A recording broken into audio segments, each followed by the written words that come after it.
There we go. All right, we're live. Hello, everybody. Good morning. Good morning. Good morning. Just getting everything sorted. Just sharing. Oh. Double volume. Sorry about that. I forgot to mute. Not to mute. Sharing. I'm going to go over the chapter 8, Pursuing Ideals.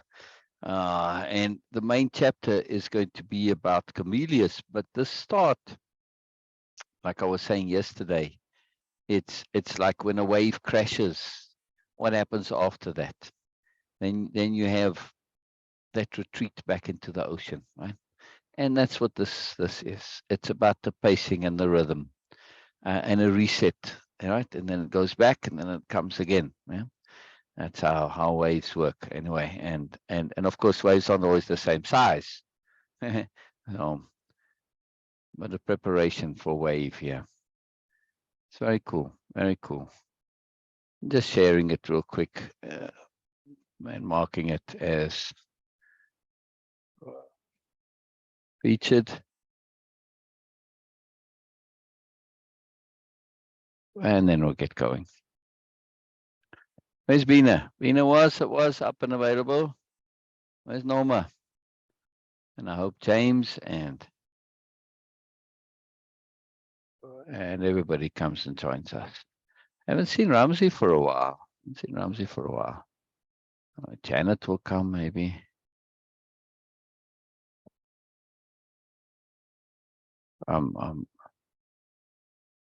Yeah, let's hope, and more. Everyone who comes every now and then, I enjoy seeing you again. You know, to emphasize the point of all these sharings, it's not to have people watch or follow or like or anything like that. No, there's a moreness to this. It's done simply for the purpose of sharing, getting it out there. It's a very different logic. Pursuing ideals.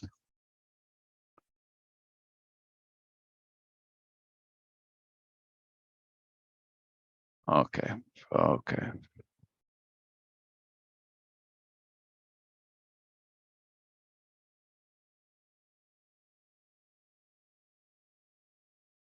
There we are. I enjoyed seeing you again. All done. Wonderful. All right. Albina will be here soon. She's usually here, but you know, stuff happens. It is Independence Day where she's at for her. So maybe she's celebrating.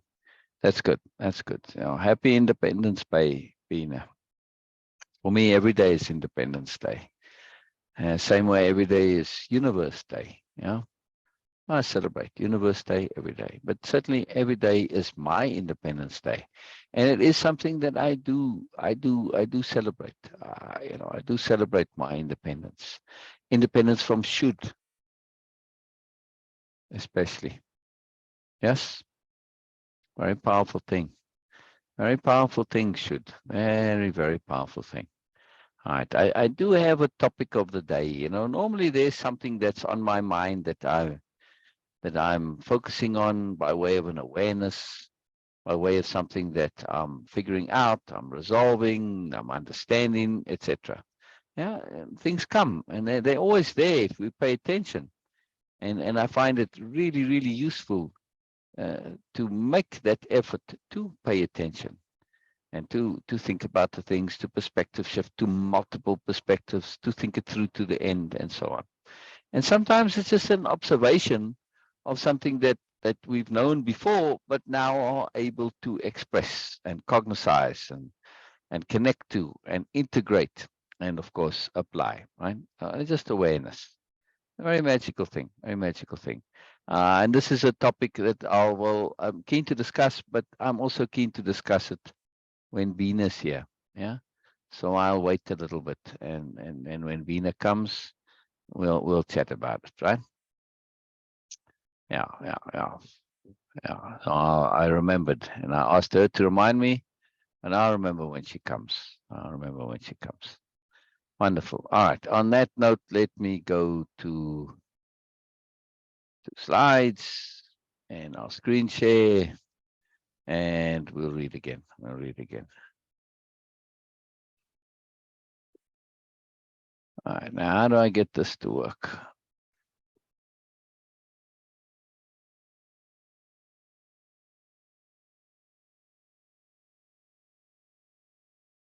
Oh,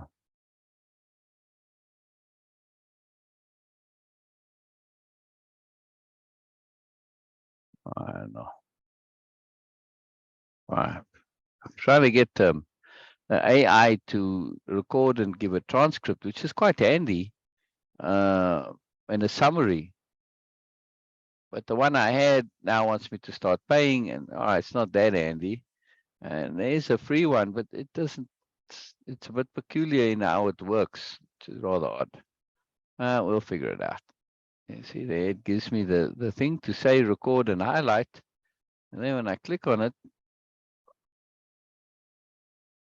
if it's working or not. Oh, I don't know. We'll just hope and trust. Well, I can have it do the summary. I upload the video afterwards, but yeah, it's just like extra work. All right. An acute awareness of our own nincompoopry is a critical ingredient for self-development. I was in communication with someone, and it's not an uncommon topic. And the topic of alcoholism was a focus and a feature. And well, not just alcoholism, but general substance abuse, or all kinds of avoidance. Takes many forms, right? Anxiety and worry, for instance, it can be a form of avoidance, right? We worry because we don't want to face and deal with the awful truth. We don't want to get real. And this is the key. Yes. If we can't face and be acutely aware of our own nincompoopry, yes, then it's there in the background and we do everything to avoid it. But that acute awareness, you can only have an acute awareness of your nincompoopry if you faced it and you've dealt with the reality, which is your nincompoopry. It's just a reality. And when we get real, that's when we start to live. Now, that doesn't mean that we know what to do always, but we know that we need to do something. And this is where the magic of impeccability comes in. Impeccability is not about being right all the time. Many people think that, oh, I can't be impeccable, I can't be right all the time. That's not what it's about. It's not even close to what it's all about. Impeccability is about making the right decision according to the circumstances. Yes, it's about right decision making, not necessarily being right with your decision, right? Making a right decision doesn't mean that it's going to work out right. Yeah, there's a difference. There's a difference, right? So I can make an impeccable decision and it can go completely wrong. Yeah, that happens. That happens. Yeah. However, there's a magic to it. When we've been impeccable and we make decisions that don't go the way we thought they would, things turn out. In some way, they turn out right. And there's a great magic to this. It's a really incredible thing. It's truly something special. It's truly, truly something special. And I won't go into impeccability because I've done this many times in terms of decision making. The key point here is that we need to be aware that we're nincompoops, and we need to therefore make every effort to try and minimize our nincompoopery. Yeah, don't maximize it, minimize it. Yeah, don't avoid being acknowledging you're a nincompoop. That just maximizes it. When you acknowledge it, you face it, you're real. Now you can deal with it as best you can. Yeah, you don't. There's many ways to deal with things when you're real about it, even though you might not have the answers. And this is when we look at Camillus, he doesn't want to face his own nincompoopry. Yes. He knows he should do what Ursula does, and yet he can't. That's classic grade A nincompoopry. Yeah. Because why? What's the reason for doing it? Self-importance, ego, not wanting to change stuff, comfort, coziness, awkwardness, feeling, oh, I'm an older guy in a young, yeah, all this nonsense. Yeah? All this nonsense, right? Just ego, petty stuff, petty stuff. When such an incredibleness comes your way and you refuse it, this is just top class nincompoopery. But if you're aware that you're nincompoop, you say, well, no, wait a second, that's nincompoopy thing. No, I'm not going to do that, right? So when we're acutely aware of our nincompoopy, that's when we can not just have it happen to us of its own accord. When we have that awareness, we can say, oh, nope, thank you, nope, nope, nope, right? I mean, isn't that classic definition of a fool, right? They don't know they're a fool. That's why they're a fool. Yeah? Very big deal. All right, let's start the capital R reading. Biella slowed her walk considerably as she neared Camelius. Why? She was in a hurry to get there, right? If we remember from the last part where she left Ursula, right? She left Ursula and she said, look, and there was like half unsaid things and said, she kind of was talking and walking away at the same time because she was in a hurry to get to Camelius. Yet, as she nears him, she slows her walk. She's in his presence. She's observing. But also, she doesn't want to come at him in a rush because he's already under pressure. If you zoom up to somebody who's under pressure, you now just make it worse because they're in a bubble and suddenly you're there and like, what's going on? Right? Just to give him time to absorb her, feel her, acclimatize, come in gradually, right? It's a consideration, right? Watching him closely while going over the conversation with Ursula. She reviewed the pattern of him. What is the pattern of a person? It's a big question. It's a big question. Also, one that we have to be very careful of, because we can easily assume a pattern, and that's very dangerous. Yes, that when you are paying attention to the pattern of someone, like Biella will tell you, I can be wrong. As skilled as I am at perceiving people, I practiced this all my life, she would tell you. Yes, since I was a child, a baby, this is everything I was doing. Right? It's how I grew up, perceiving people, and specifically with the intent to perceive their pattern. Yeah, it was very key in what my mother did. That was Biella's mother's work. Sylvie, her mother's name is Sylvie Nadar. But Biella is not Nadar because she's a foundling. That anyway, it's a long story. A nice backstory, a wonderful story of how Biella came to be in Sylvie's life. Anyway, Sylvie was a consultant, or I guess still is. In the story, she'd still be alive. She's a consultant to the big shots of the planet that she's on, which is not Nobelia, it's another planet entirely, right? And she would consult with the leader of the planet and his cabinet and big shots in industry and business and whatever. Anyway, she was the top consultant in that world, a very skilled consultant, and she worked from home. She did everything over video conferencing. And Biella, as a child, when Sylvie was a very unusual person, or is a very unusual person.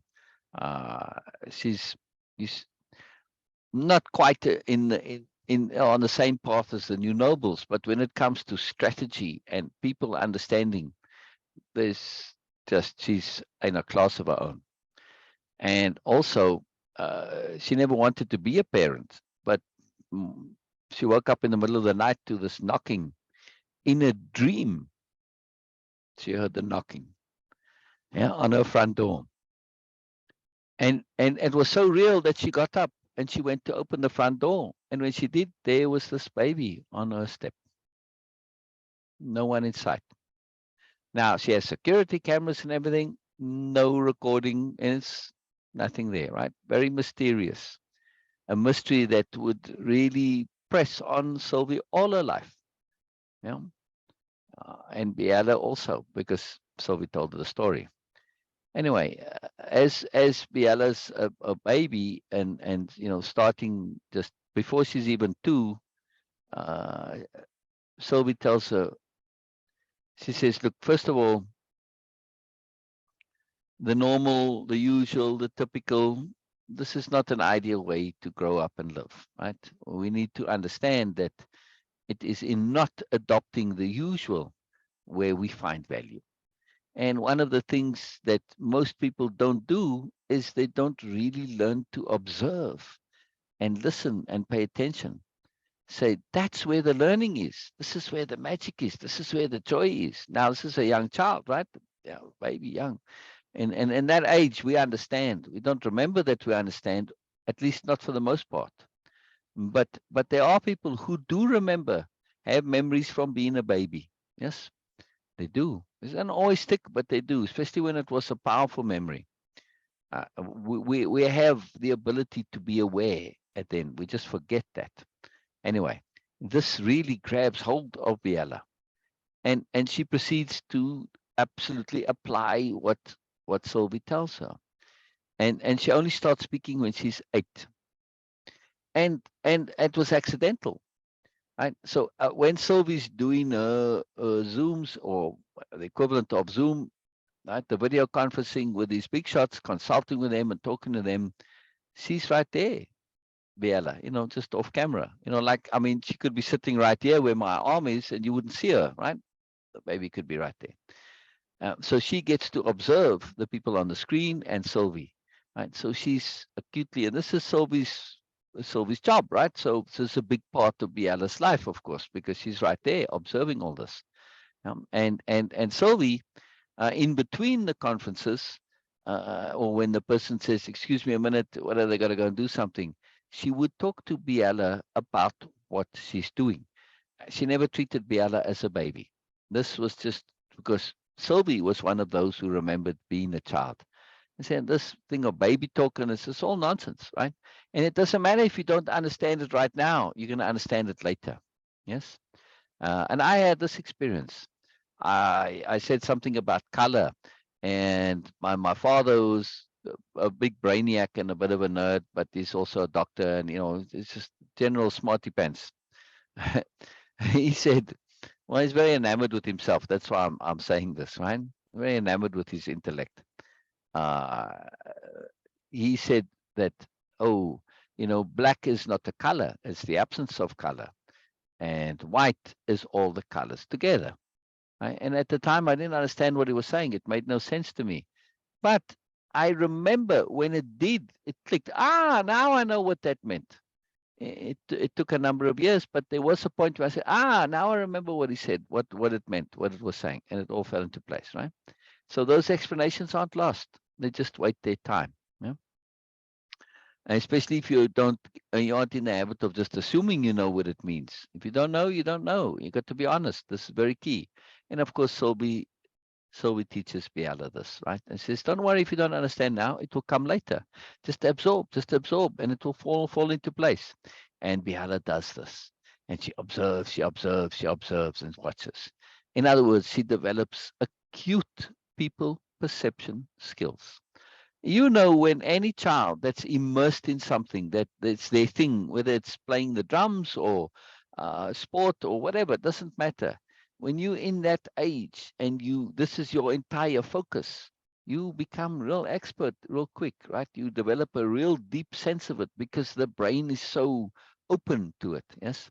Now, she's not just observing people in general, in random. She's observing a particular set of people who have skills at masking, at not showing their fullness.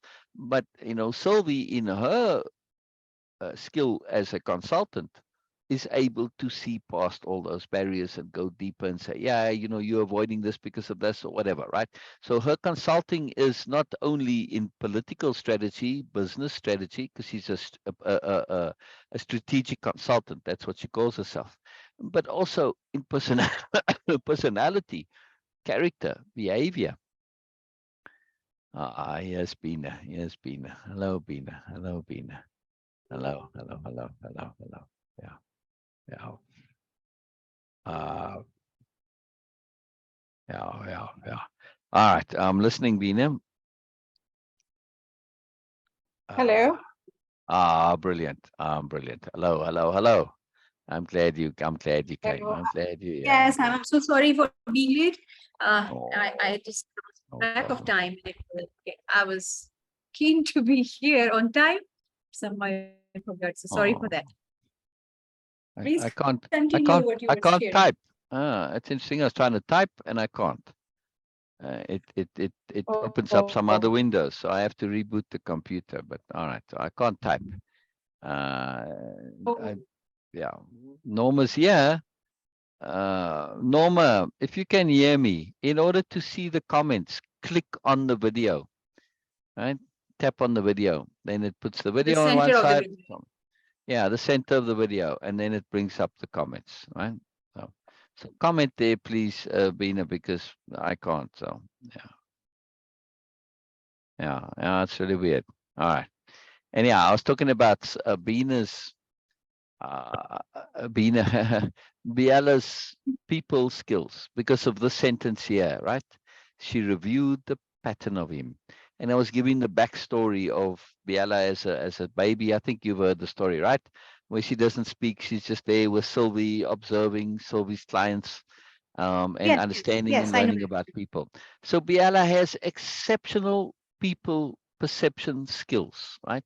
She can really see and read people and know their patterns. Because I started, the question was, what does this mean to know the pattern of someone? Right? Well, she's reviewing the pattern of him, not perceiving the pattern, because she's already done that. But she does this because she's slowing her walk, because she wants to be sure that she's not assuming. And where she does need to assume, she wants to be sure that she's aware that it's an assumption. It's a best guess in the circumstance, and you keep that in mind so that you are ready to shift and change and let go of your idea in a moment's notice, so you don't get locked into it. So this reviewing and the pattern is very important. And the pattern of someone, their tendencies, their habits, does this make it really them? No. Many people do things habitually out of should, for instance, that they only feel they need to do because they should do it, they're supposed to do it, but it's not really them. And therefore, the pattern is something that's quite complex to view and sure. But she doesn't want to miss anything, making sure not to miss anything. Right? She wants to be aware of all the factors in play. And as she does this, she's also making space. Brilliant. Oh, you saying hi to Norma. Bina saying hi to you, Norma. Yes, I said because maybe now she can check. Because I have mentioned her, so she can from the notification. Right. I sent her the link, but maybe I don't know. I don't know why the links aren't coming for her. I'm not sure, Norma. What you can do if the link isn't bringing up the comments, just go to group and go to the featured tab, and then get it there. Yeah, I can't even copy and paste. My everything is. At least I can do the live. So all right, I'm just going to leave it. I'm not going to mess with it too much. But yeah, Norma, just go from featured and find it. It's be right at the very top of featured. Oh, she is here. She's okay, here. good. She clicked like on my comment. Oh, good. Okay, wonderful. Hello, Norma. Yeah, you can comment. You can comment then. If you can click like, you can comment. All right, wonderful. I'm glad you're here. All right, so Biella is absolutely being impeccable. Right? I mean, she was in a hurry to get to Cornelius, but yet she slows her walk considerably as she nears him, to get the vibe and the space and to change her pacing. She's acutely aware of pacing as a power conception, capital P pacing. So she slows to get into the vibe. She doesn't want to come rush, jump on him. No, suddenly she's there. No. Also, it gives her a space to absorb and feel him, right? Because even though she's seeing him from a couple of, I don't know, 100 yards, 200 yards, however, from a space, as she gets closer, you can see much in the way people hold themselves, their tensions, their stance, their posture. All sorts of information is revealed, and it's a lot. And she just lets that absorb, and she reviews the pattern, staying aware, and also makes space for things to come up inside her, which are pertinent and relevant. And she does, right? And she recalls something, a discussion with Cornelius. She paused. See, now she's applying the power pause, because this has come up from inside her. It's a significant memory. It's like, oh, I better pay attention here. That's why she pauses. She might still be walking, but she's also pausing to say, let me give the space to finish coming at me. Right? This is significant. And she's recalling now, in other words, this this interaction they had. Biella had explained, and this is in the past now, right? Explained to Camillus how the new nobility made the effort to find good in everything. Now, all right, we're doing a capital R reading. Every sentence has moreness to it. And this is not a false optimism. This is not just saying, well, there must be some good in it. I can't see it, but I'm just going to assume. No, they make the effort to find the good that is there.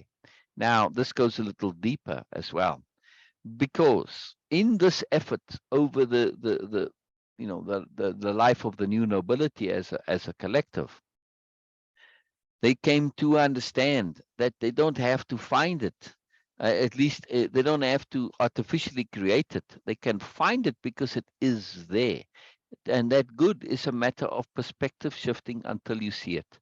And the universe is a benign place, they've come to understand. Everything has some value, some good. It's all up to us to shift and enhance our awareness to the point that we can see the magic, the moreness, the perfection of the universe. There's Norma. There's Norma. Brilliant. I can't type, Norma. My keyboard, when I type, it brings up some other thing. So I have to reboot the computer. But I'll do it after this. And this point of understanding of the new nobility, that the universe is an incredible, magical, perfect place. Perfect, not in the sense of giving you everything in terms of, your narcissistic desires or pleasure. No, perfect as a school for the enhancement and development of awareness. In that, it's perfect. Therefore, there is some good in everything. It's up to us to find it. That good is connected to enhancement and development of awareness. Good, not necessarily nice. Yes, there's some good in what's going on with Camillus, not necessarily nice. Now, I will give a little bit away here, because we're doing a capital R reading. That quote is not like all the quotes that start the chapter. They are there for a very specific purpose and reason. They connect us to an overview moreness. In this story, Camillus takes on somewhat the task of the myth as the new nobility see it of Lucifer. Lucifer, therefore, being a fantastic agent for good. In this story, and in reality, because Camillus is put together from interactions and conversations with my friend Mark. Yeah, my friend Mark understands this, and he's aware of this, not fully, but to a certain degree. And he's taking on this role, even though it's not deliberately unconscious. He understands it because it comes through later when he becomes a bit more aware, how him basically being a foil, a contrast to Ursula, is valuable for everyone involved. So he takes on this Lucifer role. It doesn't do it consciously at first, which is quite fascinating. But we're going to see as the story develops how he becomes aware of what he has done, which is why earlier Biella said to him, you remember your intent and I asked you to assist me, and you said so. Yes, when you did so very earnestly. Yeah, he made a commitment, and he wasn't quite aware of the fullness of that commitment. Now it's starting to come out, right? Now, this is very important. We think we contribute by offering, advice or help in the usual way, which is usually positive. Camillus is helping in his worldview collapse, in his battle. He's helping the sharing of contrasting perspectives, understandings, awarenesses. And of course, he is highlighting and illustrating the downsides of the superiority paradigm. Is Camillus not being fantastic? No, you're not causing any problems, Norman. No, you're all good. You're all good. Just no. We just started. It's all good. All good. Stay here. Yeah. This is where I started, right on the slide where I'm at. right here. I'm just explaining whatever you heard me say now. This is the start, right? Where Biella is coming toward Camillus, and she's connecting with him, and she's remembering the story that she shared, right? And how it relates to Camillus. So I'll go through the story, and then we'll come back to this point. Biella had explained how the new nobility make the effort to find good in everything. Actually, you know what, Bina, you read, please. Yeah. Okay, my background is a bit noisy if it is causing any problem. I don't hear anything at all. Nothing. Okay. Sounds quiet there Okay, by so you. okay, thank you. And thank From goodness. here. Uh, so from the start? No, from here, Biala had explained. Okay. You can read from the start if that works for you. Yeah, read No, from the no, no, start. it's okay. In case there's No, no. no, I think it's a good idea, because then if things come up for you that I didn't comment on, then we'll discuss those. I Okay, like hearing your thoughts and perceptions. okay. Biella slowed her walk considerably as she neared Camillus, watching him closely. While going over the conversation with Ursula, she reviewed the pattern of him, making sure not to miss anything, recalling something, a discussion with Camillus. She paused. Biella had explained how the new nobility make the effort to find good in everything. She'd wanted to relate this to something in one of Camillus' field of expertise. He was a scholar from a classic world. The new nobility were fond of mythology, using it often, both ancient mythology and mythology of their own making. Now, Biella had explained the new nobility's perspective on an ancient myth and its social value. Yeah, For that me, it is mythology of their own making, that grabbed you a bit, yes? yes, yes, yes. Yeah. What about it? What about it? It was okay. I was not expecting this. That paying Ah, attention to that. Oh, yeah, where the yeah, making of their myth of their making yeah, and yeah, paying attention to this. This yeah. is this is very unusual for me. Good, The other thing good. is that Biella, the way she is doing it, she's of course they always do that, but right now I think that this is so far this is the most perfect example or or implementation of being deliberate Yes, I have seen so exactly, far. exactly. Every single thing that Biella is doing now is excruciatingly, exquisitely, not excruciatingly, exquisitely deliberate. Yes, yes, Yes. yes. She's absolutely And making every she effort to has be deliberate. yes, she has no right now she might not have any clue that whether she will find something good or not. But she is Yeah, insisting yeah, on and yeah, deliberately yeah, not yeah, considering the possibilities yeah, of not finding it, yeah, but deliberately just looking for it, yeah, focusing yeah, on that she will find something and where she can connect. Not only that she is focusing on she will find something to, but also that she is deliberately want to connect with this. Why she is doing so, it's so many layers of deliberateness in this just one single act for me.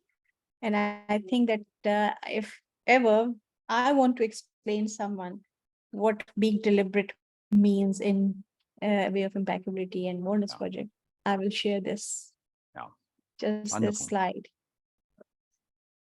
Let's go to that mythology of their own making. Yes.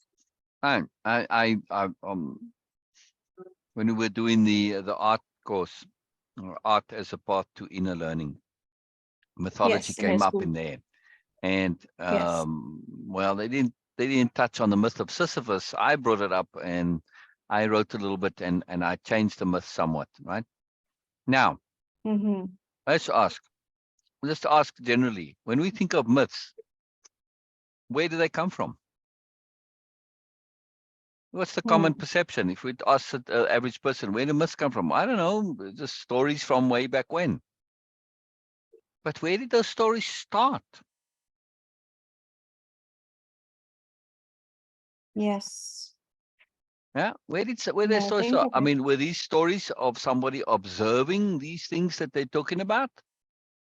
It seems a little unlikely, especially in very fantastical stories. Yeah, Yes. which means likely whoever wrote them first, they made up the story because they wanted to illustrate the point. Right? And that's usually the myth. It's revolving myths are typically things about gods or mythological creatures, which are fantastical things that aren't actually in our daily life as real. Now, whether or not they can be real or not, we're not going to discuss. Doesn't matter. The fact is that we don't have contact with this in our daily lives, right? But Mm. the underlying points are the point of the myth. Right? It's not the story to say, oh, Sisyphus got punished for doing this, and then this was his punishment. That's not the point.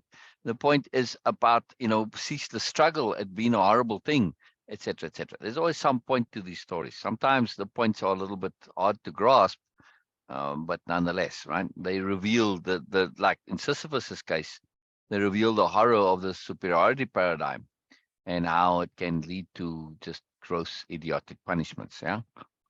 Mm. Abuse of power is the story of Sisyphus. Anyway, um, my point being is we take for granted that myths are entrenched because they have history to them and they've become solidified. But go and look up myths, right? Like the myth of Narcissus, that would be a good one. And you're going to see different versions. How's this different Mm. versions of the same story? All of these myths have multiple versions to them, right? Or at least most, or many. So this now another point. And therefore, the point I'm getting at is there is nothing to stop you, Bina, from writing a myth. Nothing whatsoever. In the same way as it didn't stop the persons back then. Like it didn't stop me from saying, yes, my version of the myth of Sisyphus. I got a better version. Thank you very much. There's nothing that says this is wrong or bad or can't do it. It's just that people don't do it. But there's nothing that stops us from doing it. There's nothing inappropriate about it because myths are stories we're telling for a purpose. Yes. Mm. Stories that we say. And look at Lucifer. Now, most people will know Lucifer from the Bible, but of course they way in the future. From their perspective, especially when they went out into this seeding the stars, they left religion behind. Huh? Mm. To be more open, to say, yes, you can keep your personal beliefs, but let's shift away from a habitualized should, and let's create things from our own discovery rather than believing somebody else. Yeah? They shifted this Mm. point here, and which is a very powerful thing.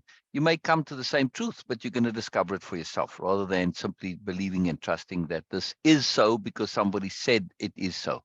How do I know it's so? I just have to believe you. You believe somebody else, and they believe somebody else. And somewhere along the line, somebody may have believed incorrectly, and now we're believing because of what? Simply because it's historic and pattern and tradition. No, that seems a poor reason to believe, right? So the new nobility said, no, we're going to discover all these things for ourselves. And we'll make our own myths as necessary. We'll use what's there, but as necessary, we'll adapt them.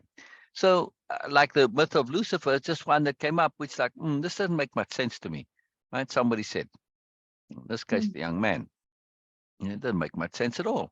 He's the best and the brightest. Now, how does this make sense? From the perspective of if we assume everything is good and you take in a universe in which you've got the deity that's all good and all power, they won't allow evil. All right, so we have to say what we perceive as evil is just goodness that's not nice. What we perceive as evil is simply goodness that's not nice. There's a logic to it. There's a need for it. There's a rationale to it. Yes, lots of it is because we have free Mm. choice, right? But anyway, so now when you look at Lucifer in this context, you say, well, oh, Lucifer's there's the tempter. He's there to push your buttons. He's there to cause doubt. And wow, this is very good. This is very good for awareness, is it not? Yeah. Mm. So Interesting. Yeah, well, that's their myth, at least, right? As it comes in the next paragraph, right? So Mhm. this is their. I'm just elaborating on the myths of their own. So Biella had explained the new nobility's perspective on an ancient myth and its social value. All right. So you read their perception of the Lucifer myth. Go ahead.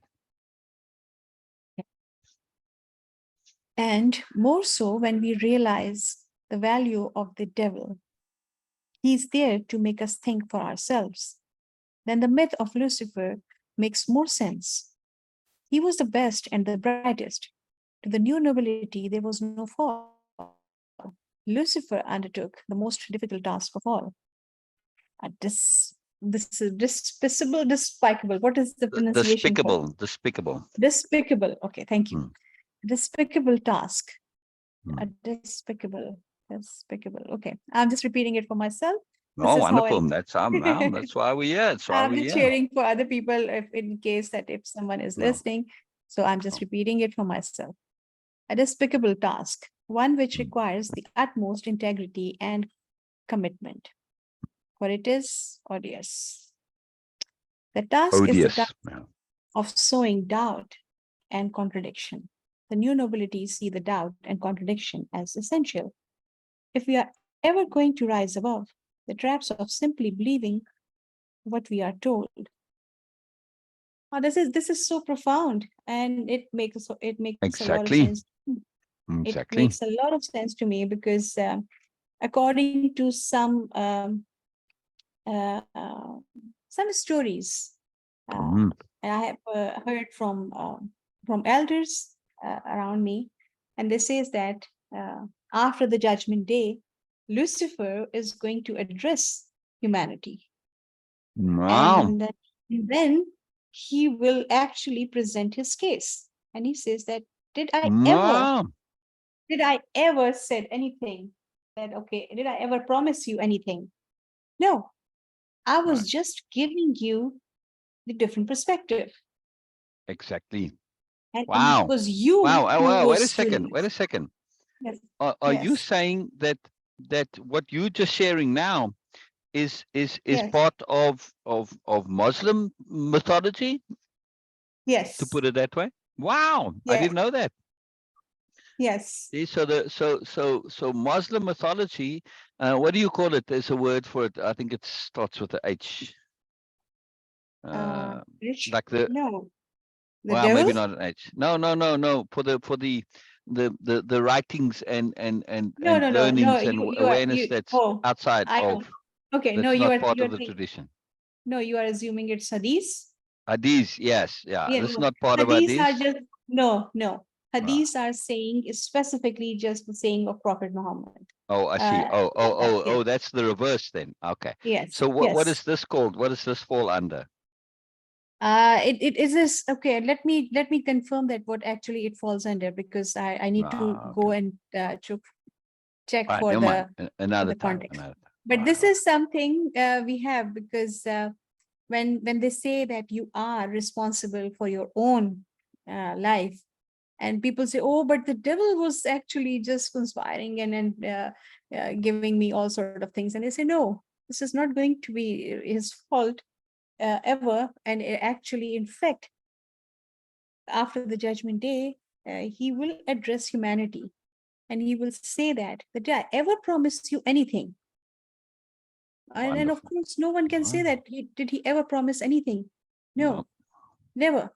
All no, was no. that he was just giving you ideas and it was you Exactly. who was choosing those perspectives and possibilities. Exactly.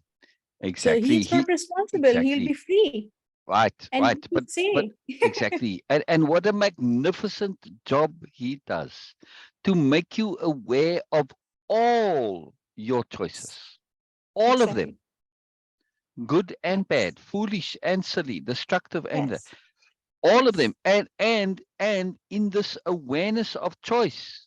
Now, after the fact, you say, "Oh, I chose this, and I chose." Doesn't it make you acutely aware of your own nincompoopry? To come back to our quote, Yes. Yes. that quote in this paragraph, in this chapter, is absolute. Well, all of them.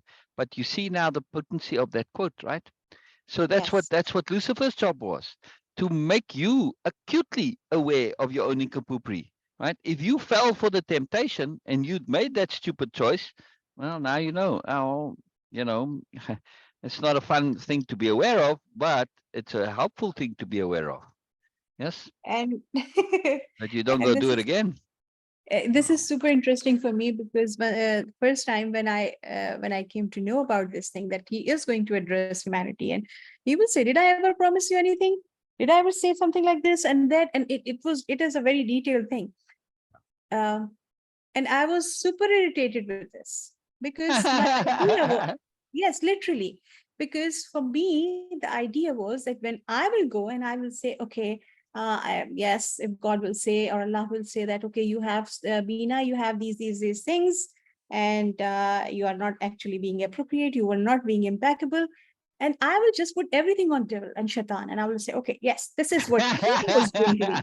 But Yeah, but you the won't be able moment to do that because then, I was a then, teenager. yeah, I was a because teenager at that time. wonderful. And Yeah. yes, and then I say, and but I guess that one of my teacher told me, and he says, no, Shaitan is going to address you, Your and escape he will clause say, has did been I closed ever down. promise you anything? No.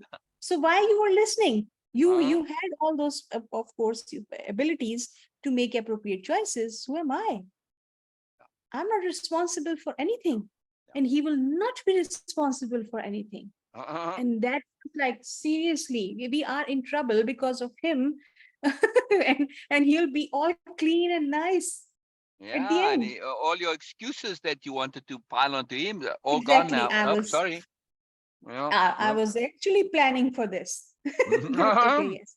Like Wow. my other excuse, and I was saying, okay, yes, that God, actually, you just created me in this way that all my time, almost 95% of my time is going was just spent in the maintenance of my body and myself. That's it. Why I need a home? Wow. Birds, they just create home and they live, and then Mm, okay, mm, all good. But for me to have a home, I have to work and I have to go. So it's all, everything is connected to maintaining myself, my physical being. yeah, yeah. And I was okay, yes. So I was just trying to find some excuses, what I will say, that Mhm. why am accountable for anything? It was Yeah, just a very yeah. little time. Uh, avoidance of responsibility. Exactly, I was trying to do that. Yeah. If we look at root causes of distorted psychology or nincompoopery, if you want to call it, avoidance of responsibility. Yeah, yeah, yeah.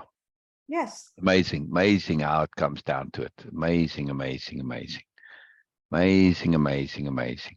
But Yeah, yeah, according yeah, to the Islamic teaching, Shaitan is not responsible for anything, and yeah, he yeah, will make himself clean and prove himself clean. Nope, sorry, I'm not. You were the one. yeah, That's it. yeah. Exactly.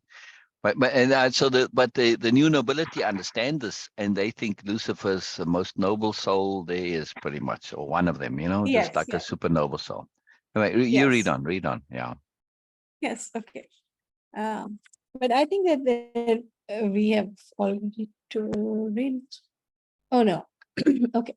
No more. So, and more so when we realize the value of the devil, he's there to make us think for ourselves. Then the myth of Lucifer makes more sense. He was the best and the brightest. To the new nobility, there was no fall. Yeah. Lucifer undertook the most difficult task of all, a despicable task. I read this, one which requires the utmost integrity and commitment. It is odious. That task is the task of sowing doubts and contradiction. The new nobility see doubt and contradiction as essential if we are ever going to rise above the traps of simply believing what we are told. The traps of simply believing what we are told. Yeah. The Yes. subversion of our independence of thinking via should and supposed to. Norma says the screen now is normal. Wonderful, Norma. Wonderful, wonderful, wonderful. This is very, very, very big deal. Yes. To rise. Yes. The doubt and contradiction. So Lucifer makes this big difference. Now, the key point of the story is not the story itself.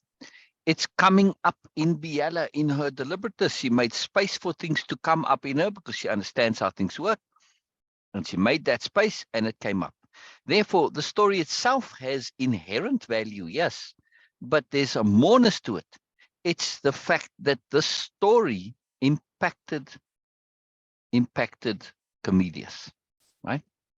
So read on. Hmm. That's why it's coming up in her. Oh, Norma. Oh, Norma. Oh, Norma. Norma, you have such a wonderfully beautiful heart, you know. You really are so precious, Norma. You are truly, truly precious. Yes. Yes. We all have value in the world. We all have value. We don't even realize we have value, but we do. And this is the point for Camellias. He's doing something foolish, but there's a good reason for it. Yeah.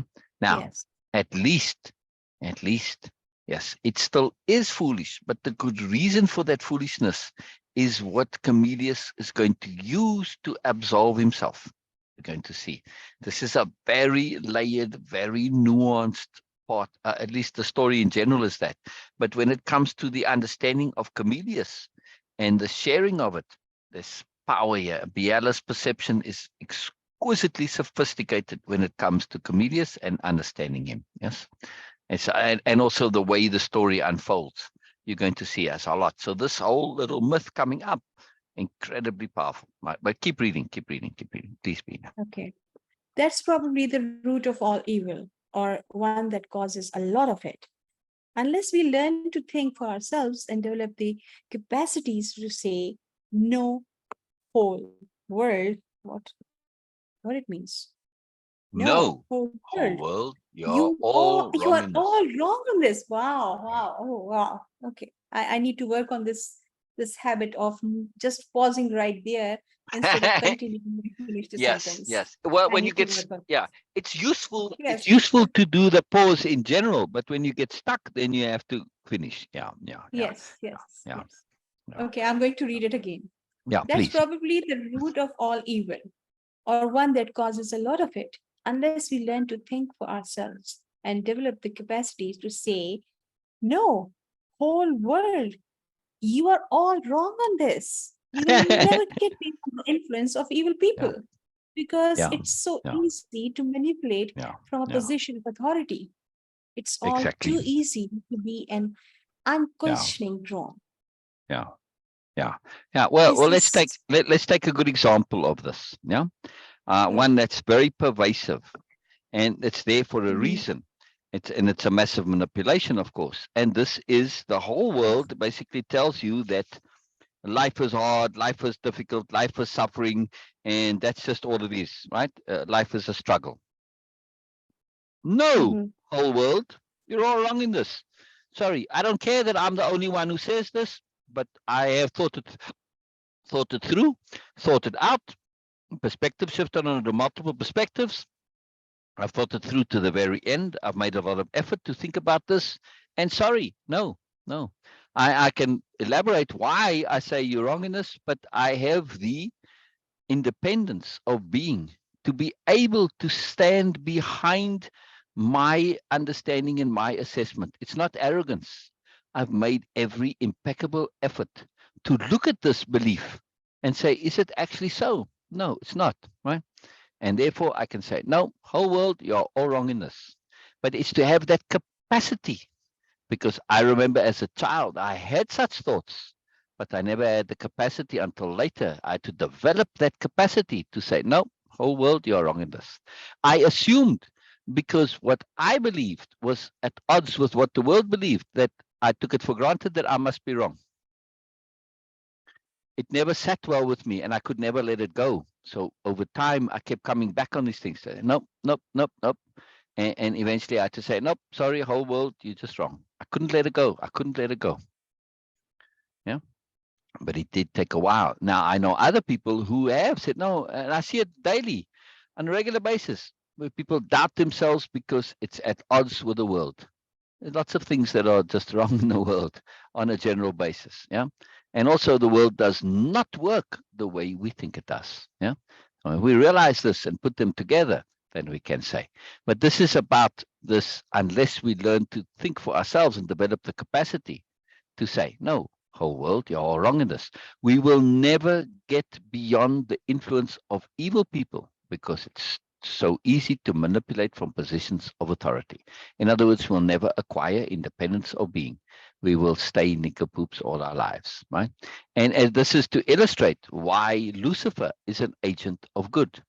It's all too easy to be an unquestioning God. You read on, please. Yeah. Okay. It's all it's all too easy to be an unquestioning drone. In this scenario, Lucifer is of course a fantastic agent of good, doing a dirty but much needed job. It makes a lot more sense to the new nobility within the logic of the grand system. Yes. A Yes. grand Good. That's not system or nice. Yeah. abstract perspective or a bigger Exactly. picture. Exactly. Exactly. Exactly. So I'm they're just looking saying for more. my own clarity. Yeah. Yes. And that's it. The more we understand how the world works, the more we come to realize it is perfect. It's an incredible thing. Yes. The grand system is a system of perfection. It's not about us trying to make it perfect. That's not the objective. I thought so for a long time in my life until I realized, at least I did it as an intellectual exercise. Right? I said, let me assume that the world is perfect and let me work it backwards from there. We do some reverse engineering. And then I said, actually, well, I actually can't make a case for how it's not perfect. When I did it that way, I came to, oh, really it is, really it is. It's all about seeing it in appropriate context. That's the key to seeing the perfection, is to see its contextual perfection. All perfection is contextual. Right? Mhm. Yeah. Now, here's the key point of this, right? This has come up in her. And yes, the story has inherent value of learning and awareness and insight. But it's come up not because of the inherentness, but because of how it had affected Camillus. Yes, this is the clue for Biella. This is the capital H hearing clue, because here Biella is practicing capital H hearing. Yes, she's not even talking to Camillus yet, but yet she's capital H hearing because she slowed deliberately, considerably slowed her walking. Then she reviewed the pattern of him, and she paused, right? And she slowed. And in that, something came up inside her, a come up takeaway. Yes. And she's practiced at this. So there's a reason why this is coming up now. Why? Yeah. And the story itself is not the issue, but Biella had been struck by his reply. Please read, Bina. Okay. Biella had been struck by his reply. Camillus had said, of all the profound, insightful, and beautiful truths I have heard you elucidate, this probably takes the cake. It's not a simple thing to see what we tussle with and fight against is as important to our success as what we uphold and fight for in all their interaction, One including. second, 1 second. I want to read that again. Right? Camillus has a peculiar thing Yeah. that sometimes he'll say sentences that seem to run together, but they don't. Right? So we have to really pay attention to Camillus's punctuation. His style is very interesting. He says, of all the profound, insightful, and beautiful truths I have heard you elucidate, this probably takes the cake. Also, you got to keep in mind he's got that slower pace. Right? Then he says, it's not a simple Yeah. thing. That really should be on its own line there. Yeah, we put it on its own line. Yeah, I can't do it now because my keyboard's not working. Right? But see, it's not a simple thing. Okay. It's not a sentence it's not a simple thing to see what we tussle with. That's not the simple. That's not the sentence, right? It's not a simple thing. Then he starts afresh. To see what we tussle with and fight against is as important to our success as what we uphold and fight for. Very deep point, Yes. right? It's to see what we tussle with and fight against is as important to our success as what we uphold and fight for. Yeah? Yes. Yeah.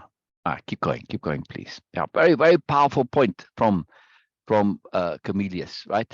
Because now he's saying, right, it's his subconscious coming out at that point already, earlier in the interaction, to say, Camillus, what do you fight against? Not what you fight for. He's now coming. At that time, he had an awareness of this, right? But now it's coming full blast where he's fighting against something. And what is he fighting against? Himself. Yeah. Yes. Yes. Yes. And what is he fighting for? Hard to justify. Yeah. Survival. But he's fighting for maintenance of the status quo. Survival. Yeah. Right. Yeah. But I mean, to keep it the same. I mean, yes, it is survival, but survival of a particular part of him, not the all of him. Right. Yeah. Exactly. Yeah. Very cool. Keep going, please, Bina. In all their interaction, including correspondence. One second. Sorry. Well, Venus, Norma says Lucifer as in fire. Well, Lucifer was the best and the brightest, and Lucifer means being of light, yeah, of the light, right? Because luz means light, like lucent, lumens, all of that. Light, the root is light, in Latin, and Lucifer is called Lucifer because he's the best and the brightest. Now, our association with the word Lucifer is negative, but when the word originally came out, this is like the most wonderful name that you can have. You're basically saying being of light, light creature, right? The best and the brightest. The stories of owl and fire, that came much later, right? But the deep original myth predates most of that. Oh, thank you, Norma. You are amazing too. Yes, as is Bina. Capital H, hearing, not listening. It's different. Look at the yes, we are listening, but mostly when we listen, we just absorb information. It's like your computer listens to you and it saves the information in a file. See, it doesn't do an analysis. It doesn't do think about what you're saying. It doesn't look deeper into what you're saying. It doesn't look beyond what you're saying. It doesn't pay attention to what you're not saying. It doesn't look at the implications of what you're saying, the consequences of what you're saying, the connectivity of what you're saying to what is it connected? What are the motivations? What are the intents behind what you're saying? That's capital H hearing, right? It's other words, it's hearing taken to the maximum, to the next, to the fullest, to the maximum, right? So yes, it is listening, but it's a very different kind of listening. It's a proactive, preemptive listening. Yes, it's listening beyond what's said. Like in this case, Biella was listening to the situation, not just to Camillus, or she's not even talking to him yet, but she's listening to the situation, because as she's walking, she's observing Camillus and going over the conversation with Ursula, because Ursula had mentioned that, Camillus is having a hard time of it. And then, well, I don't want to gossip about him, but, and Biella said, no, it's okay. We can talk about others as if they're here. Yeah. And this is a very powerful thing. Oh, why is it come double now? A little bit odd. Oh, there we go. All right. So she's listening to her inside, her deeper self, her subconscious. Right. And she's assessing through that, right? Assessing is only one part of capital H listening. It's also looking at implications, like I said, or listening to what's not said. You'll be amazed at how much information we get by what people avoid saying. It's like, why didn't you mention this? Just listen to people talk about their family. Yeah. And they talk about everybody in the family except the sister or the brother, the uncle, the father, and the mother, whatever. Why not? Why don't you talk about them? What's wrong with them? What's the problem here? Where's your struggle with them? Whatever. Right. The fact that you don't talk about them tells me a lot. Right? People think that, oh, I'm not giving away anything. No, the fact that you're not talking tells me a lot. So there's a lot going on that we can hear when we practice capital H hearing. It's astounding what we come to know and see and understand, right? And of course, key to capital H hearing is capital H humility. Yes, grin indeed, Norma, grin indeed. I can't type, but I would say type grin there. When we practice capital H hearing, we have to have capital H humility, because we can't ever assume, right? Everything is potential. You'll make an effort to verify it, as we're going to see Biella do, right? She doesn't assume that her perceptions are accurate. Yes? All right, go ahead, please, Bina. Sorry to interrupt you there. I just wanted to address this point of Norma's. It's an important point. Yes, okay. Uh, where it was. Okay. In all their interaction, including correspondence before Camillus had come to Nobelia, Camillus has never said anything similar. It was one thing to say well done or well said, but to acknowledge profound, insightful, and beautiful truths was another matter entirely. A huge shift in perspective.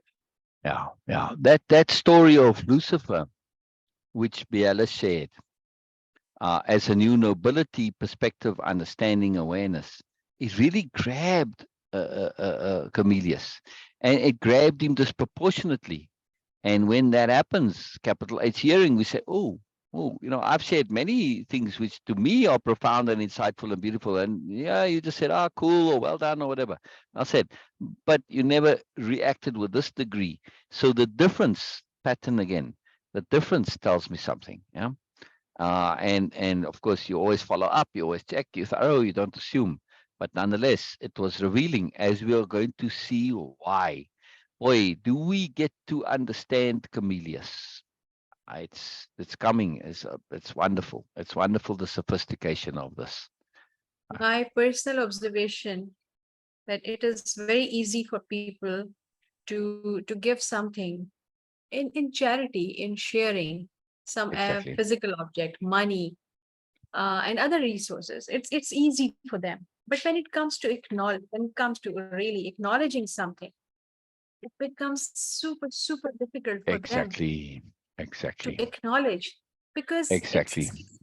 it directly can mostly it is directly connected to their self-conception, and Yeah. especially when it is contradictory to what they have been telling themselves that, oh, this is who I am, this is what my things, Yeah. and suddenly something just come as a potential threat to their self-conception. It Exactly. becomes super difficult to acknowledge the Exactly. perspective. Exactly. Part of capital H hearing. Norma, capital H hearing is maybe a poor term. Why? Because it says hearing, it's like one thing. Yeah, hearing, listening. Capital H hearing actually needs to maybe be called something like the psychology and philosophy of people perception. Now it becomes a big thing. It is a huge thing. It's like, I mean, it's the equivalent of you have to go and basically do a university degree, right? The same amount of learning and intensity to understand this, right? To really be a practitioner of this. Like somebody who's going to university to be a psychologist. Well, to, to be a practitioner of capital H hearing, you need to do the equivalent. It's a huge deal. It's a huge deal, right? It is really the ability to know people and interact people and capital H hear them, the fullness of what they have, and to connect to the moreness of people and their connectivity to moreness, to be able to know what they themselves sometimes don't even know. It's an incredible thing, capital H hearing. It's a philosophy. It's a philosophy, right? It's a practice, not just a philosophy, because philosophy doesn't, well, our understanding of philosophy doesn't include practical application. But when I use that term, it's back in the original, right? It's about practical application. So capital H hearing is the practical application of interacting with people and connecting with people and knowing them. Yes, knowing them. It's part of knowing them.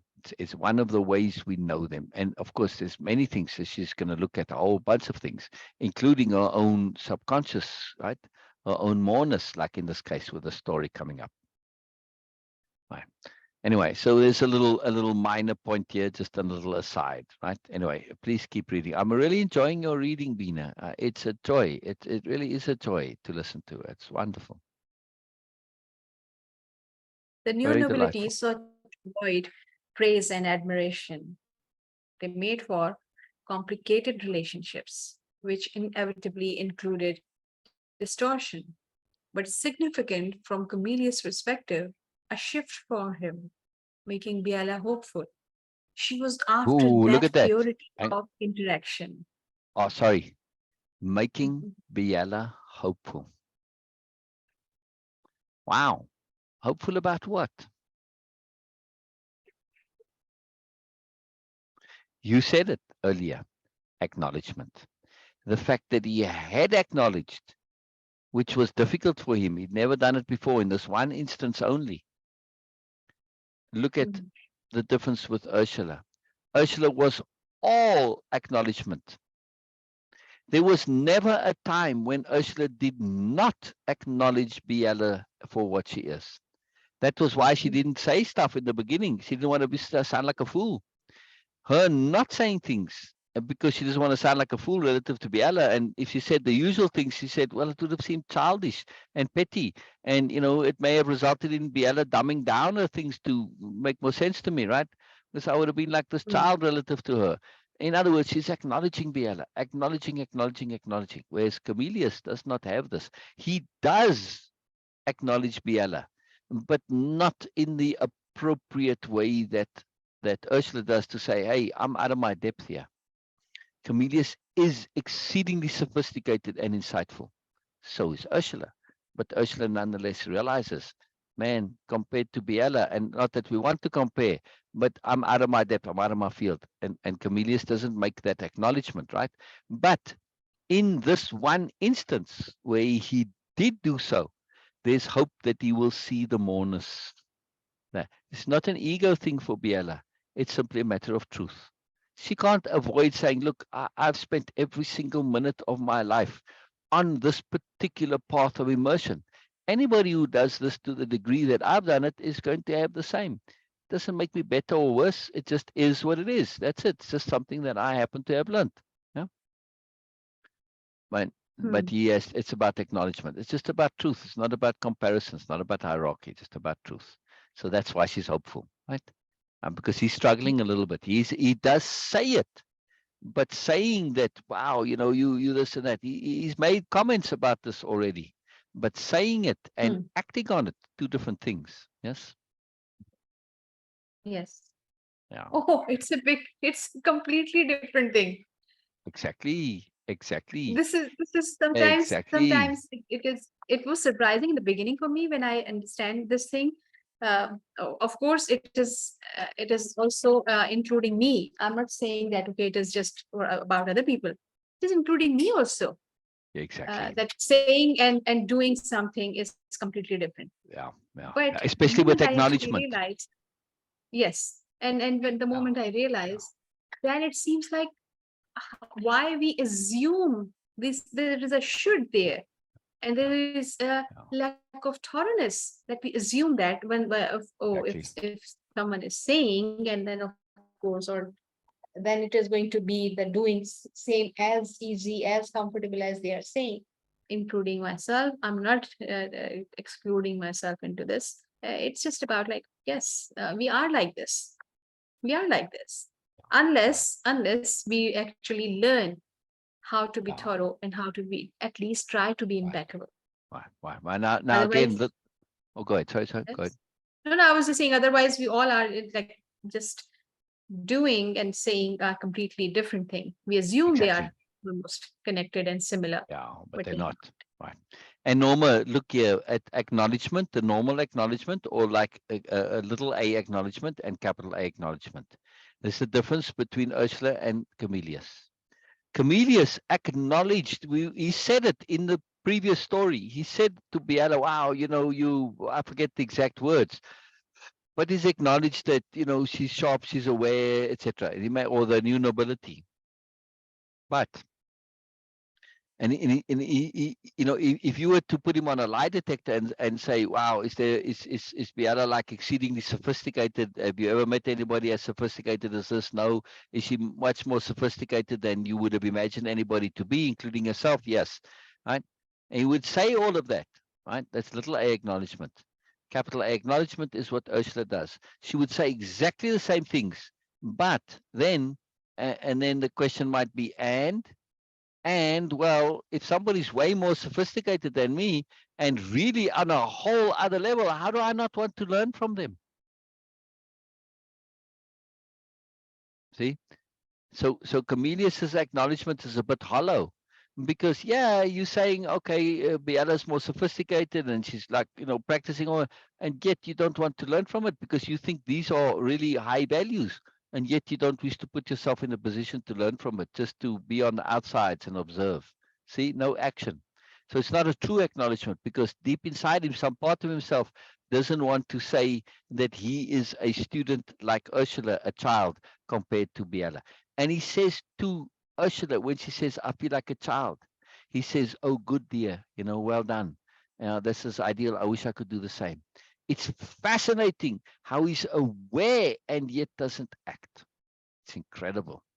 But this acknowledgement here is why she says this makes Biella hopeful that he might actually shift. Yeah, yeah. Very powerful. Very, very, very few people can do what Ursula does. They see the moreness, they see the value, and they don't act on it. I know one that has done so profoundly. Yeah, yeah. He was after that purity of interaction, where ego and competitive motivations were absent.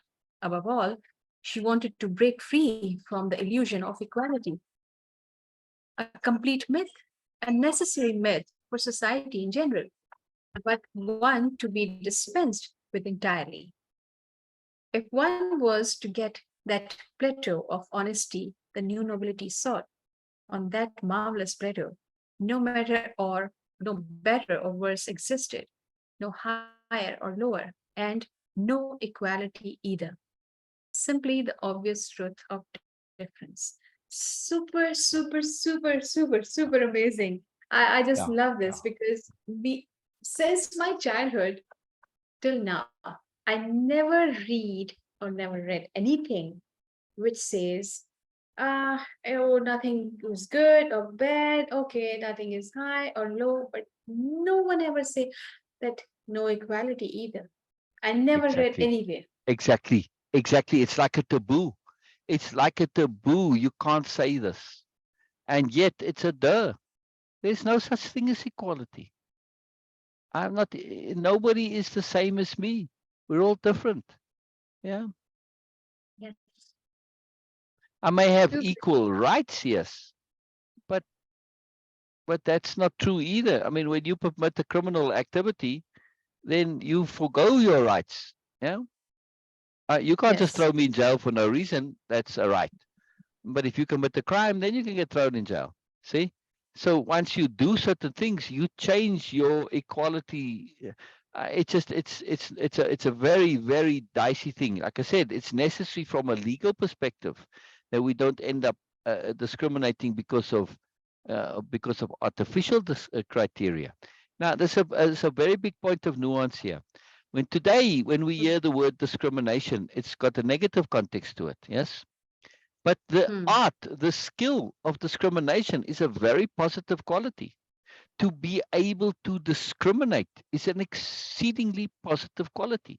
It means the ability to distinguish between fine distinctions. It's when we discriminate and we make a distinction based on bogus criteria like skin color, that's when discrimination becomes ridiculous and idiotic. Yes? Or hair Hmm. color or whatever, height or anything like that, right? So it's discrimination according to a false criteria that causes the problem, not the act of discrimination itself. When we are truly discriminatory, we say, oh, but I see a big difference between us. How are we equal?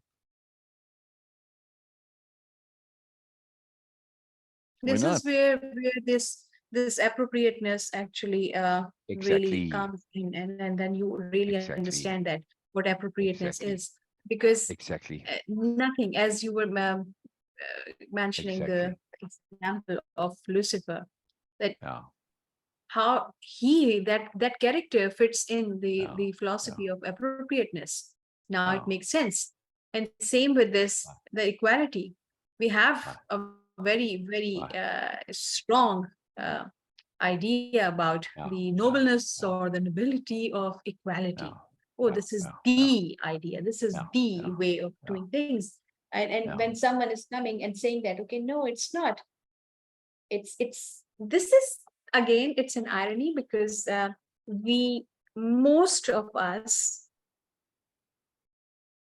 in some aspect of our life, internally In our heart, in our consciousness, we are aware that things are not equal and people are not equal. Perspectives, Exactly. conditions, situations are not equal. But Exactly. we don't want to say it. We don't Yeah. want to acknowledge it because Yeah. it will end up going against the norm, Yeah. Yeah. Yeah. going against the Exactly. should. Because the whole world Exactly. is saying that, okay, equality is the Yeah. best idea, Yeah. or we Yeah. all are equal. We are Yeah. not. And this Yeah. is also super crucial to to understand that we are not equal, because this Right. is about Right. being Right. honest. Right. And that's It is where this against the equality myth. honesty, self-honesty. Yes. Now let's look at this in some nuance. Let's really discriminate when it comes to equality. Let's practice discernment and discrimination. Right? Equality is a myth of dishonesty. Yes, Why am I yes, saying this? Because of the superiority paradigm. What is the superiority paradigm all about? Hierarchy. Your standing, your status, yes. who's higher, lower, your title, your rank, blah, blah, blah. They know this is bogus. They know this is rubbish. They know it's something that's not defensible. So they push out this myth of equality. Oh, we're all equal. Yes, but we're struggling for hierarchy at the same time. How does this work? You say one thing about, well, we're all equal, but yet at the same time you constantly struggling for hierarchy, pulling down those above you and pushing down those below you. Come on. See, they don't want to acknowledge the awful truth of what is important to them. They know it's a lot of rubbish. They know it's nonsense, right? They don't want to acknowledge it. So they pretend, oh no, we're all equal. Hmm. It's to cover and hide the awful, ugly truth of hierarchy. Now, just because we are unequal does not make us better or worse. Exactly, exactly. That's the problem with their logic, you see. Comparative mindset, mentality of opposites. You either better or you worse. That's all they can think. It's why mentality of opposites comes into this as Let's well. It's let's going to take a come in a very moment. local, very practical, very available example here. Right now, I'm sitting here, and you are also here. Norma is also here. Hmm. By any means I can ever think of you and Norma and me, myself, as equal. No, it's illogical. It's illogical. Exactly. It doesn't make any sense to me. But Exactly. how can I just assume that we are equal? Yeah. Equal in what? Okay, Exactly. let's Exactly. just track it down and see that, okay, yes, equal in what? Equal in abilities, not necessary. Equal in having opportunities, no, because I do have opportunities. You also have Yeah. opportunities in Yeah. life. Yeah. Norma has Yeah. also opportunities in life, Yeah. but the nature Yeah. of opportunities are completely different. So the timing, Exactly. so the Exactly. duration, and so the Exactly. result, and then circumstances, a lot of things, a lot of things. If even if we just try to be so philosophical and just talk about abstract concept of equality, like, okay, yes, we all are human. Yes, but as human, I'm also an individual. We be equal, Yeah. different. We are different. And what's wrong into acknowledging being different? Exactly. Problem. This is the Exactly. problem. So Exactly. well written. So well written. It's not just, it's now that new nobility goes further. It's not just about acknowledging difference, it's about celebrating it. Yeah. They were the obvious truth. They want to say, man, the difference is what's magical. Just a little aside point on this, and I actually want to end here Yeah. on this point of difference. Yes. I see people when they come into contact with handicapped people, somebody in a wheelchair or whatever, and they Yes. get all awkward and they want to feel sorry for them. Well, the first thing is that person in the wheelchair says, don't feel sorry for me. I'm just different. Yes. Hmm. But think of it this way, when we acknowledge difference, say, how are all of us not handicapped? Every We single all. human being. Wow. We are all handicapped. Whenever I see a fish swimming in the ocean, I can't breathe underwater. I'm handicapped. Yes. I see a bird. Every time I see a bird, I'm reminded of the fact that I can't fly. I'm handicapped. From the bird's Yes. perspective, what's the difference between me and the guy in a wheelchair? Exactly. And then neither of you can fly. It's like, all right, you can move a little faster than him, but like really, seriously, you know, what difference does it make? Yeah, it's compared to flying. Yeah. In other words, my point is that when we look at this and we have perspective, then we throw away that awkwardness and all this. That's just a learned thing that we were taught. They're just different. That's it. Celebrate their difference. Yeah. I actually wrote a story about this woman who wanted to be in a wheelchair.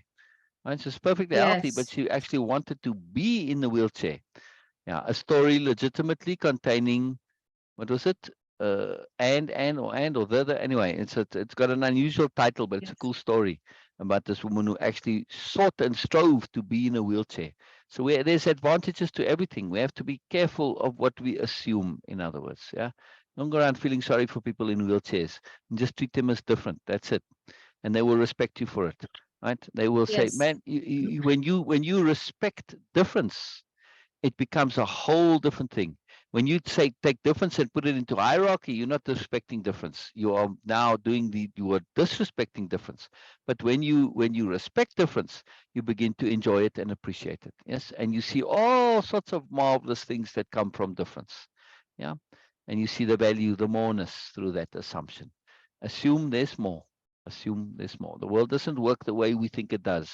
There's always moreness involved. Assume the more, and then you'll see the more. It's an incredible thing. It's an incredible thing. Incredible thing. I love it. Any closing thoughts, Bina?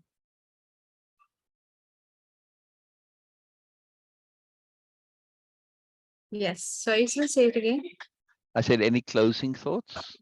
Okay. Yes. Because I'm super excited. Today, actually, I'm thankful that okay, I was able to come here. It was a bit Yes. difficult, Yes. but and it was a lot of distractions, something. But it was really because I'm feeling good that I actually Oh, it oh, was possible for me to come and join this. It's very oh, nuanced points, but very duh. no, no, no, no. Now when I have read about it and when you share about it, it becomes like duh.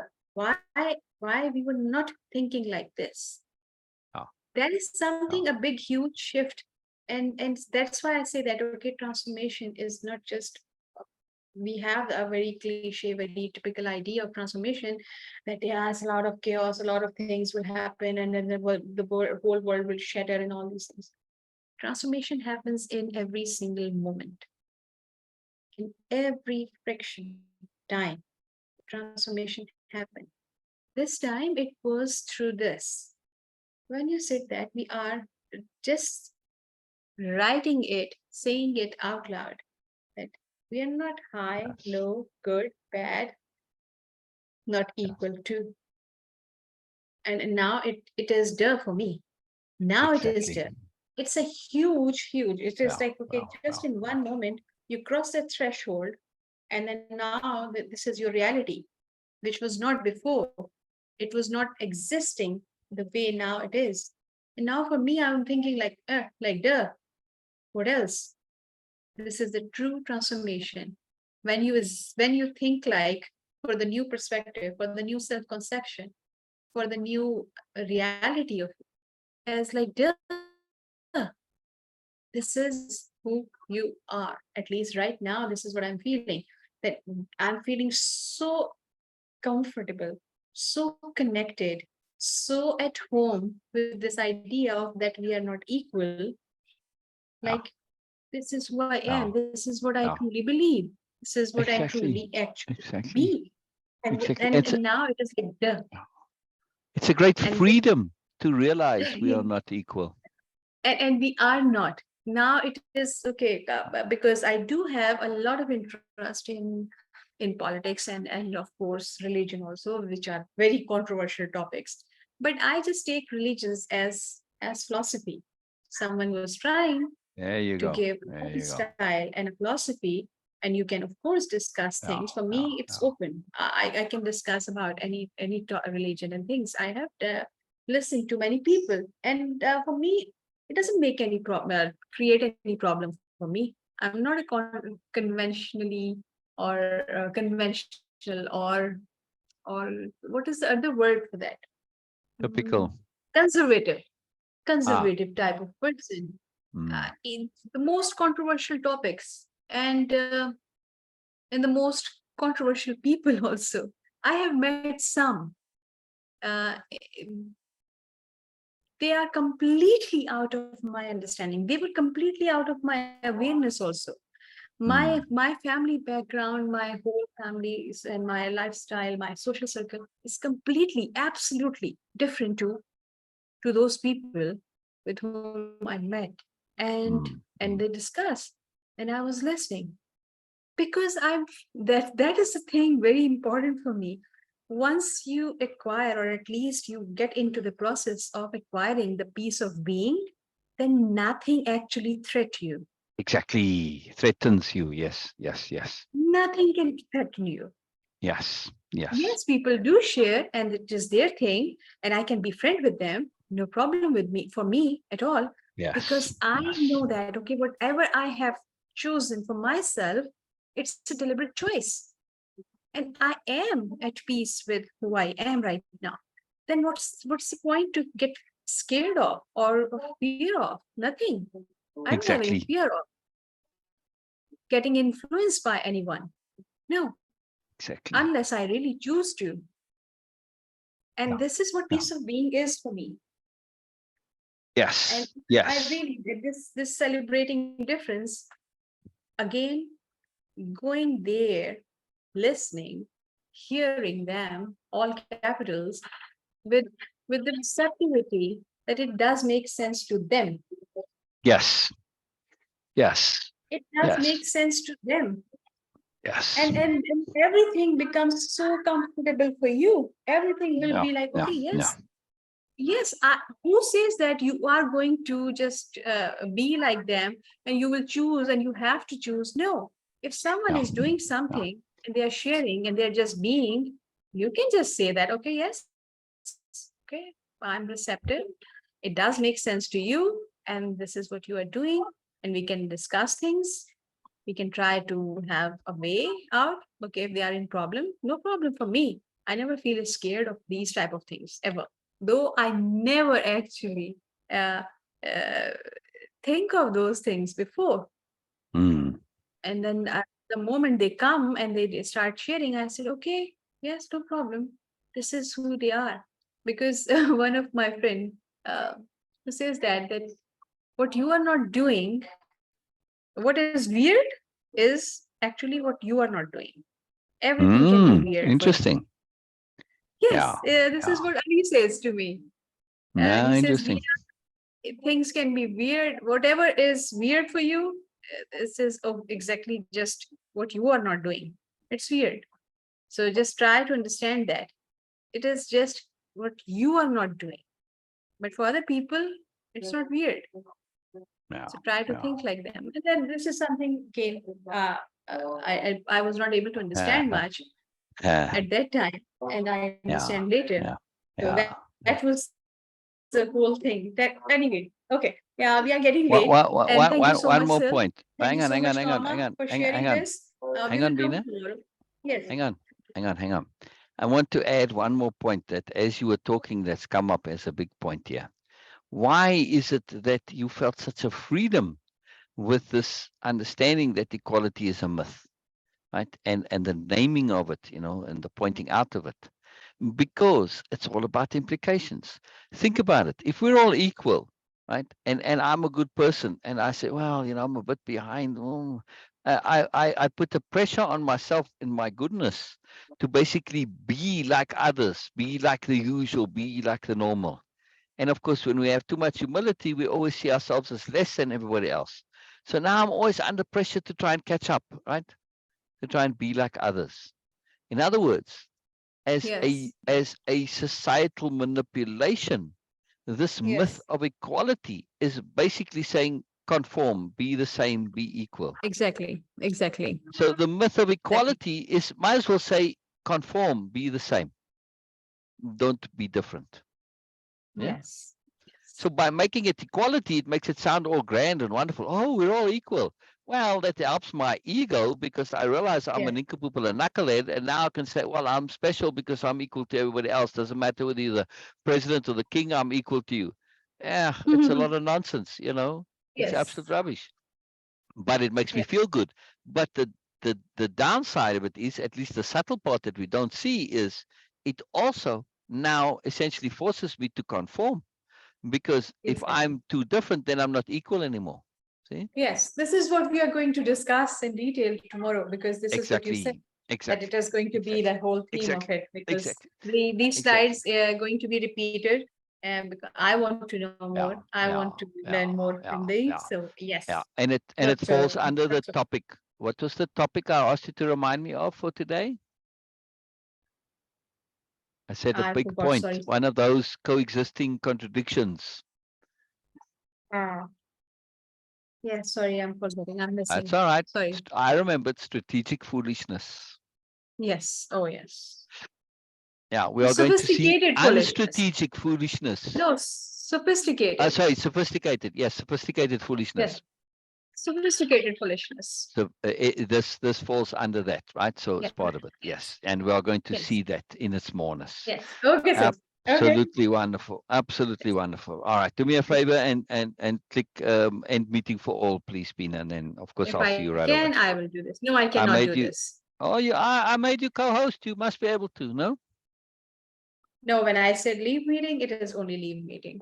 Oh, all right. I'll do it then. Okay. All Okay. right. All right. Okay. Bye See bye, you guys everybody. Bye tomorrow. bye, Thank you, Norma. sir. Bye bye, Norma. Bye bye, Norma. Marvelousness.